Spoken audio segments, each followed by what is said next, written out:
Kagaya ng sinabi ni Sec. John Vic at ni Sec. Banoy, um, tugong-tugong ang direktiba ng Pangulo is kailangan, lalo na ngayon, ng tumataas ang presyo ng crudo, ng diesel, ng gasolina, and maraming babiyahe ngayong Holy Week, kailangan maibsan natin kahit papano yung hirap ng mga kababayan natin. And one critical way of doing that is less time on the road. Less time on the road means less consumption, means less expenses sa mga kababayan natin. Kasi mas mabilis silang makakarating. Hindi masyado silang kukonsumo ng crudo.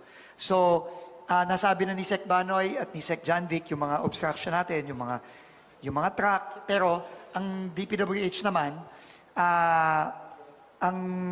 lalo na sa Daang Marlica, ang ginagawa natin ngayon, sinisigurado natin na walang one way. No? Kailangan yan, tuloy-tuloy yung daloy ng trapiko at maaayos natin kahit papano yung mga sira-sirang kalye. So, halimbawa, ito yung sa Laguna, sa San Pablo, yung mga dating sira-sira, naayos na ngayon. Yung mga dating sira-sira, naayos na ngayon. Next, kahapon, ang galing lang ako sa Quezon. Ito yung gumaka, ito sa kalagitnaan mismo ng gumaka, sira-sira yan nung lang January,